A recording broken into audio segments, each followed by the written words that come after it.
You know, as a reviewer, when a show is bad, it usually gives me plenty to talk about because the more dumb things I see on screen, the more material I have to work with. But sometimes, a show declines so badly that it becomes practically unwatchable to an extent that it's very difficult to review, and most of the time, I find myself just staring at my notes, wondering where to even start. And that's exactly how I felt watching this season of Doctor Who on Disney+.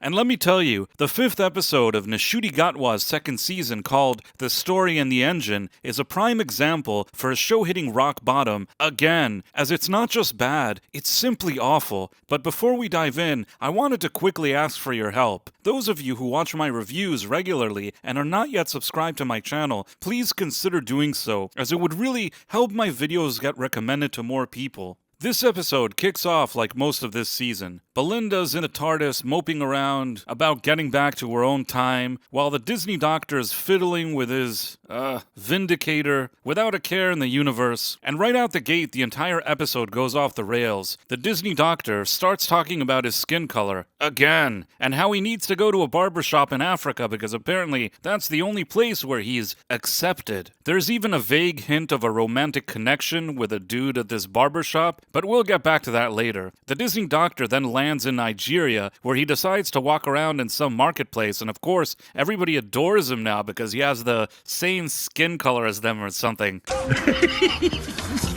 Meanwhile, Belinda stays in the TARDIS and waits for the Disney Doctor, which is odd because why wouldn't she join him? Hey, relax, guy, trust me.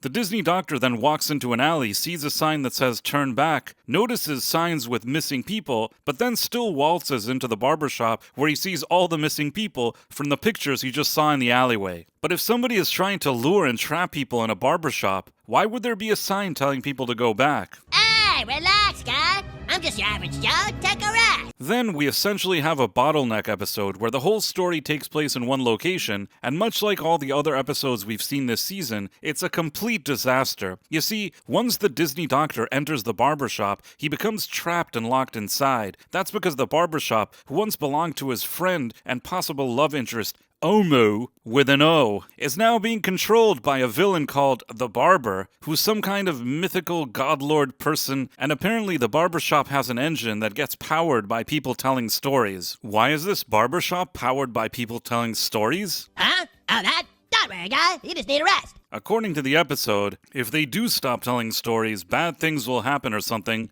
although I'm not quite sure why. In addition, the barbershop also has a female accomplice working with him, and it turns out that she's actually the daughter of another godlord person, and they're both holding everyone hostage, forcing them to tell tales while visuals of their stories flash on screen. The barber then reveals that he wants to wipe out other gods, lords, persons, but it turns out his female accomplice actually ends up being a stunning and brave victim who saves the day and gets forgiven by everybody she's abused for some reason. And honestly, between this borderline incoherent plot and us eventually finding out that the barbershop is attached to a spider in outer space, this episode is a complete mess of half-baked ideas that never really connect. The Disney Doctor's actions don't really make any sense, and there are pretty much no stakes in this episode at all. But if all of that wasn't bad enough, the timeless children fugitive doctor played by Joe Martin also shows up again because it's implied that years ago she and the female god lord person lady were seemingly once in a relationship too. And although I think that Ncuti Gatwa gives another poor acting performance here, as usual, at least he dials back his overly flamboyant style in this episode, maybe because of the Nigerian setting, which would generally not really welcome that type of behavior. But even if he acts less flamboyantly, he somehow still seems like a bumbling fool for most of the episode, and he even starts crying at some point. Again. And really, the way the crisis is resolved here doesn't have much to do with him, but more for the excellent women around him who always seem to be more competent than him. And don't even get me started about the ending, where men literally bow down to the female villain-turned-hero after she locked them up. And in case you weren't keeping score, this is the second time in the last 5 episodes where men physically bow down to women for some reason. Perhaps more interesting than the episode itself, it's how this episode even came to be, because it's a real window into why Doctor Who is in such a state of disarray these days. You see, based on some interviews that are available online, it turns out that this episode was written by Enua Lams, a Nigerian playwright who pitched an idea to showrunner Russell T Davies after sliding into his DMs on Instagram. Davies passed on Alam's original pitch, but instead had suggested that Alam's write about the Disney doctor going to a Nigerian barbershop because Alam's once wrote a play about African people in a barbershop.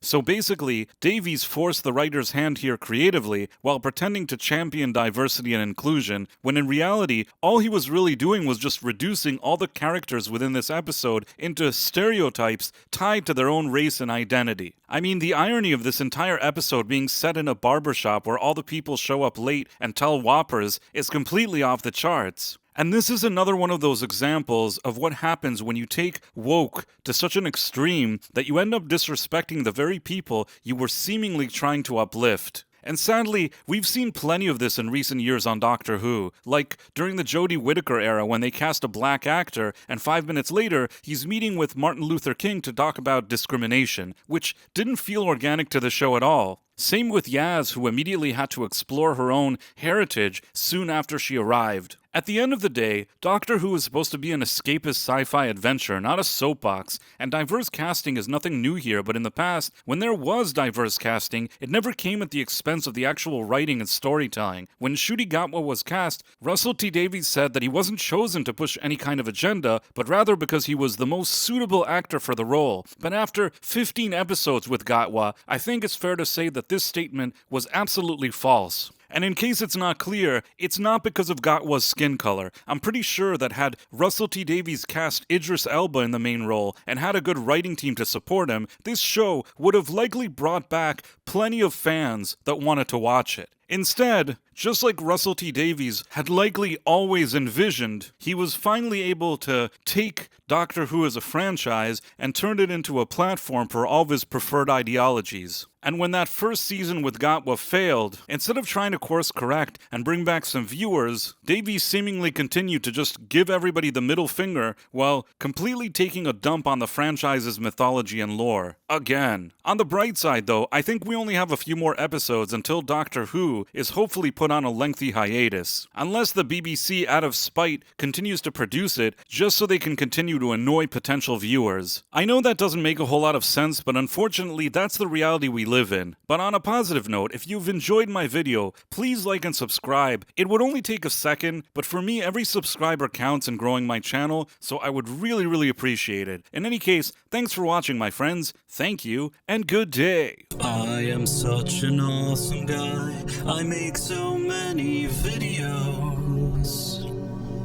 But